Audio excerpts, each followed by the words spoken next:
Salam, bu videoda tibbdə və əczaçılıqda ən çox istifadə olunan antiseptiklər haqqında danışacağıq. Antiseptiklər canlı toxumalarda istifadə olunan və mikroorqanizmlərin məhv edilməsinə və ya çoxalmasının qarşısının alınmasına kömək edən maddələrdir. İlk olaraq yoddan başlayaq. Yod halogenlər qrupuna aid güclü antiseptikdir.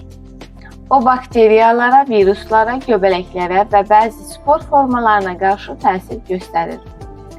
Yod mikroorqanizmlərin zülal strukturlarını pozaraq onları məhv edir. Yodun müxtəlif preparatları var. Bunlara lüqol məhlulu, povidon yod, yəni betadin, yodinol və yod tinkturası daxildir. Lüqolun tərkibində yod, kali yod və su olur. Gliserin də daxildir. Əsasən boğaz infeksiyalarında istifadə edilir. Betadin isə yodun daha müasir forması hesab olunur. Yod yaraların ətrafının işlənməsi, əməliyyatdan əvvəl dərinin dezinfeksiyası və kiçik kəsiklərin antiseptik işlənməsi üçün istifadə olunur. Vacib məqam odur ki, yod böyük açıq yaraların içinə tökülməməlidir. Yoda allergiyası olan şəxslər istifadə etməməlidir. Əks təsir kimi dəridə qızartı, qaşınma və allergik reaksiyalar yarana bilər. Növbəti antiseptik etil spirtidir. Spirt mikrobların zülallarını denaturasiya edərək təsir göstərir. Tibbdə ən çox 70% etil spirti istifadə olunur. Maraqlıdır ki, 70% spirt 96% spirtdən daha güclü antiseptik təsir göstərir. Spirt, yod tinkturası, bor spirti, salisilik spirti və brilyant yaşılı məhlulu kimi preparatların tərkibinə daxildir.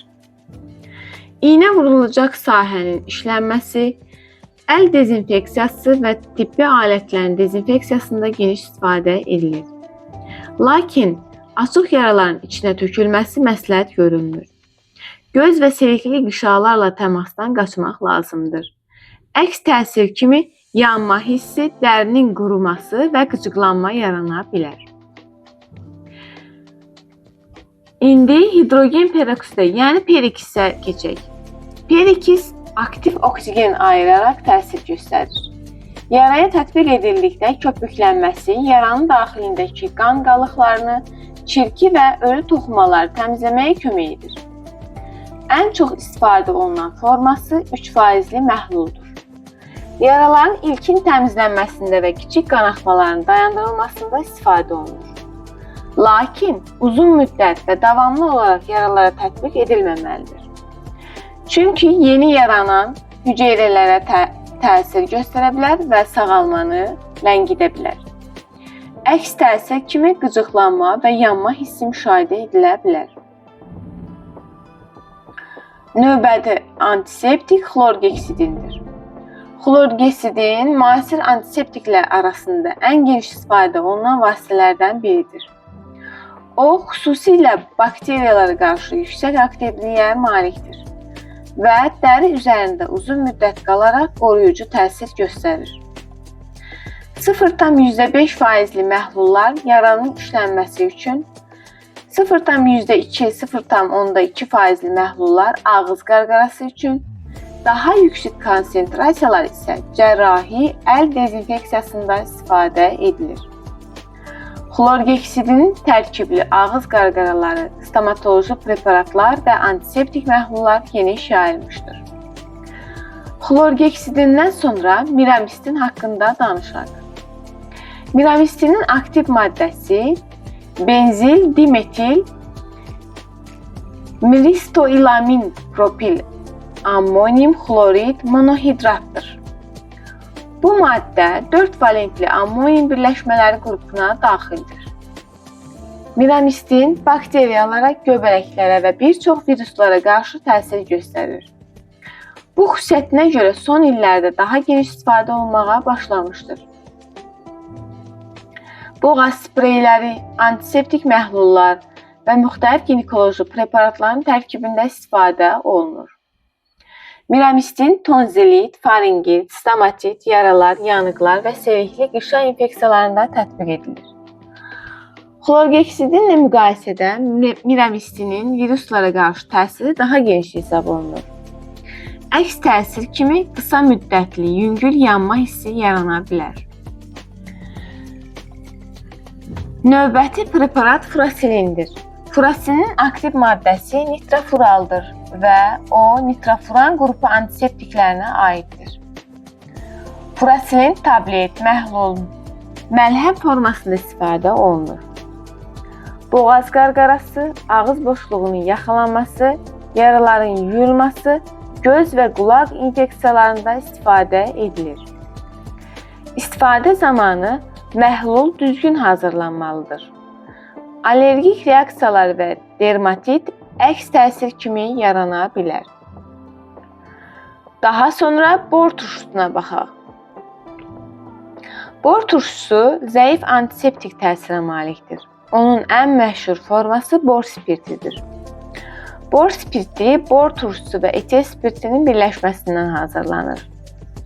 Əvvəllər xarici qulaq iltihablarına geniş istifadə olunurdu. Bugün də bəzi qulaq preparatlarında və antiseptik məhlullarda istifadə edilir. Bor turşusu yalnız xarici istifadə edilməlidir. Daxilə qəbul edilməsi təhlükəlidir. Böyük səthlərə və xüsusilə uşaqlarda ehtiyatlı tətbiq edilməlidir. Həddindən artıq istifadəsi zəhərlənməyə səbəb ola bilər. Növbəti maddə amoniakdır. Amonyak və ya naşatır spirti kəskin qoxulu qələvi maddədir. O, antiseptikdən daha çox reflektor qıcıqlandırıcı vasitə kimi istifadə olunur. Ən məşhur istifadəsi huşunu itirmiş şəxslərin ayıldılmasıdır. Kəskin qoxu tənəffüs mərkəzini stimullaşdırır. Lakin gözə, dəriyə və selikli qışalara birbaşa tətbiq edilməməlidir. Asmalı şəxslərdə bronx spazmına səbəb ola bilər. İndi isə ixtiol haqqında danışaq. İxtiol kükürt tərkibli üzvü maddədir. Antiseptik və iltihab əleyhinə təsir göstərir. Ən çox 10 və 20% məlhəm, həmçinin şam formasında istifadə olunur. Çibanlar, furunkullar, sızanaqlar, dəri iltihabları və hemoroy zamanı istifadə edilir. Əks təsirlər əsasən yerli qıcıqlanma və allergiya reaksiyalarla məhdudlaşır. Boyaq mənşəli antiseptiklərdən biri isə brilyant yaşılıdır.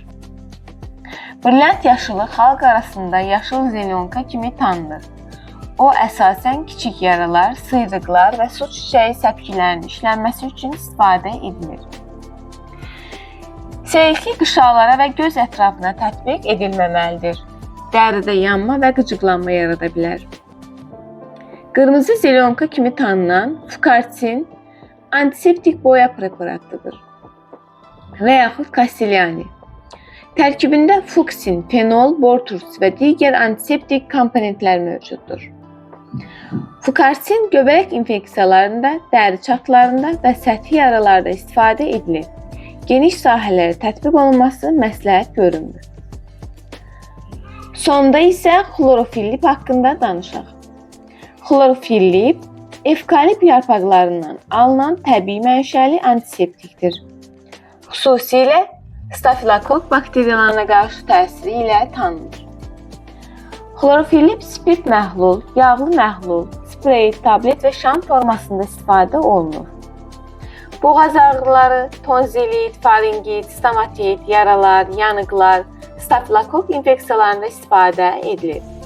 Yağlı məhlul burun və boğaz selikli qışasında, şamlar isə əsasən ginekologiyada tətbiq olunur.